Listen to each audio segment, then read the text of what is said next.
Hi YouTube, Canadian Prepper here. This video is going to be one of a more practical nature.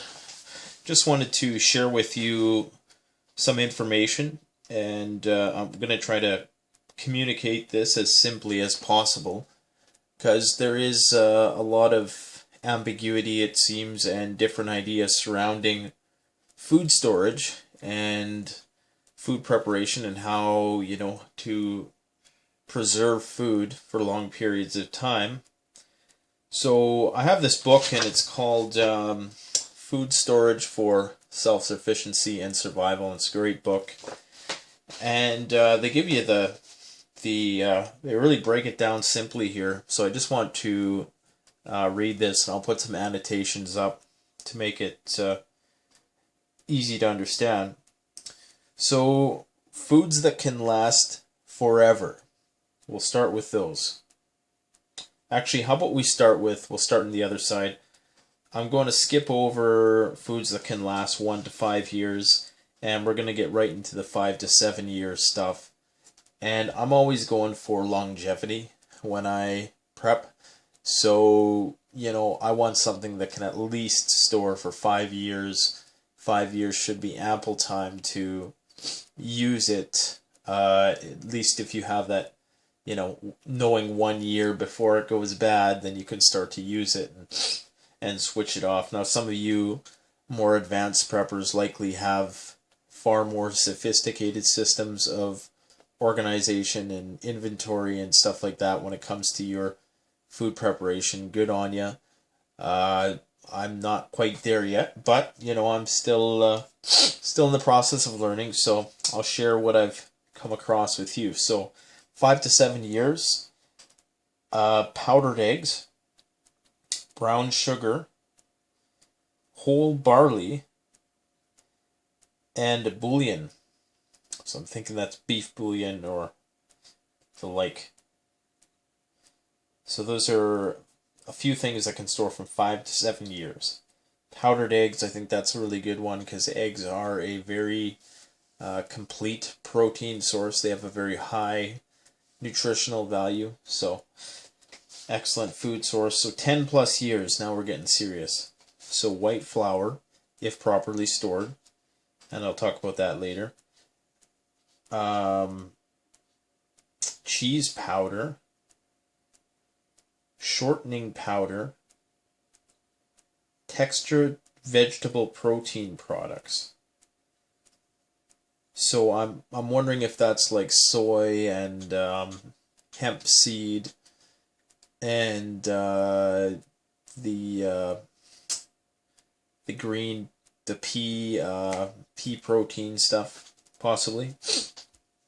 Okay, now we're getting into the serious stuff.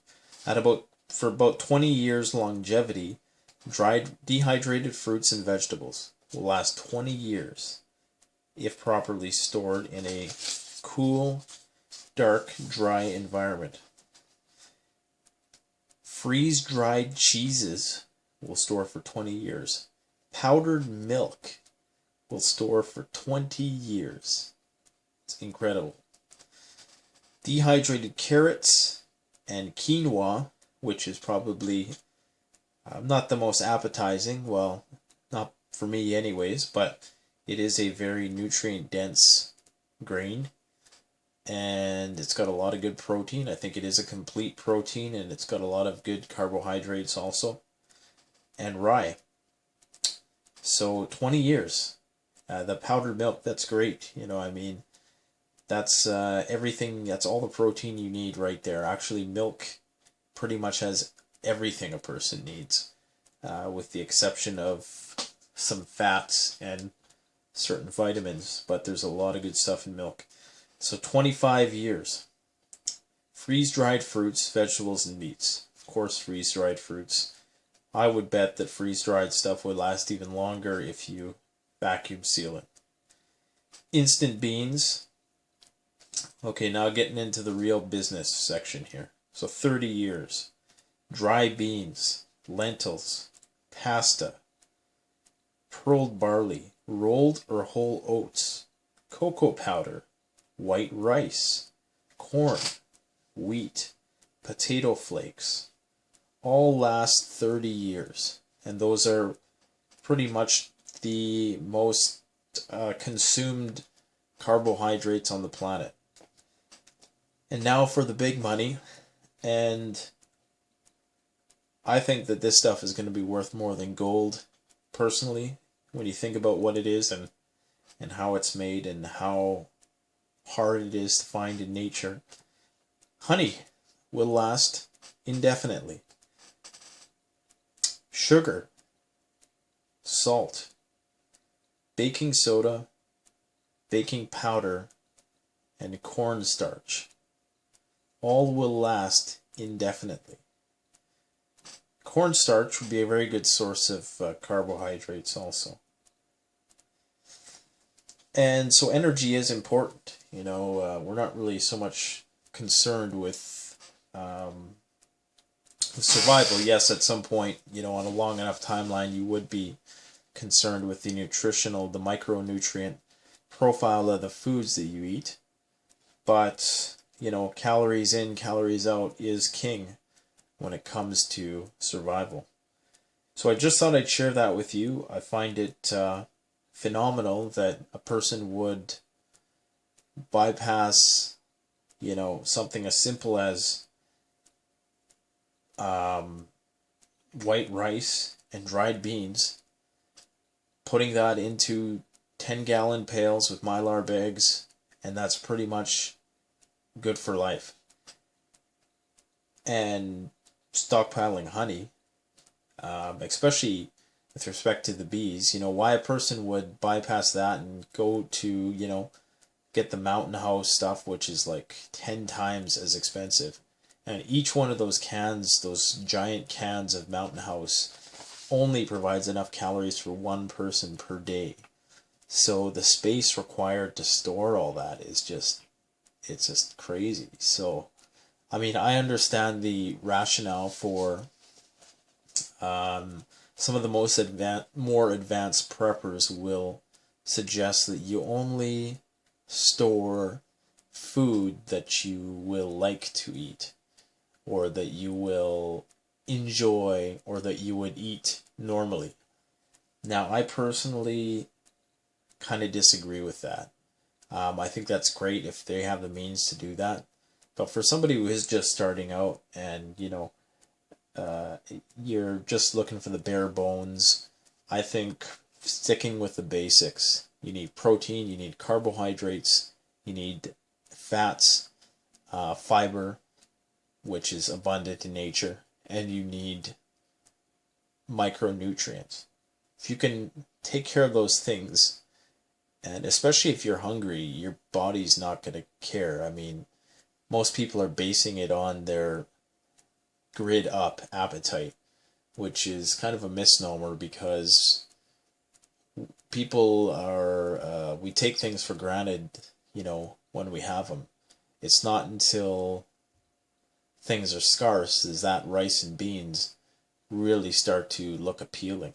Maybe put a bit of salt on there, you know, put a bit of beef bouillon or something like that. It doesn't take much to make a hungry organism satisfied. So while I agree that it's nice to have variety and it's nice to have foods that taste good and that are appealing, at the same time we're talking about survival here. And when you're just starting out, it's impossible to try to go to that, you know, level of detail with your prepping. At some point, yes, that will be, you know, something that you would want to graduate to, and I most likely will myself. But for the time being, I'm content sitting on, you know, 10-gallon pails of food, which, you know, has enough calories, I've calculated, to last for at least a year. And it's dirt cheap. A 20-pound bag of rice is $20. So like a pound per dollar per pound. And in 1 pound of rice, there's an incredible amount of calories. So enough calories to, easily feed a person for a day, probably more. So you're paying $1 a day to get your caloric needs, and there's a lot of protein in that rice also. Not a complete protein, which is why you need the beans. But anyways, just some thoughts for you. And so honey, rice, beans, and maybe a few other little things, milk powder. Those are going to be my staples. And I'm still looking into whey protein as how to store it in order for it to last a long time. I'm pretty sure vacuum sealing a lot of this stuff. If you can, research Mylar packaging, Mylar bagging, and storing things in a cool, dark, dry environment. That's pretty much all you got to do. It's not rocket science. And just make sure that there's some safeguards in place to ensure that pests don't get in there. You can use oxygen absorbers to suck all the air out of it to make it nice and airtight, and make sure there's no pests lurking about in your basement. Anyways, hope that was helpful for you. If you have any thoughts, comments, suggestions, criticisms, as always, leave them below. Thanks for watching. Canadian Prepper out.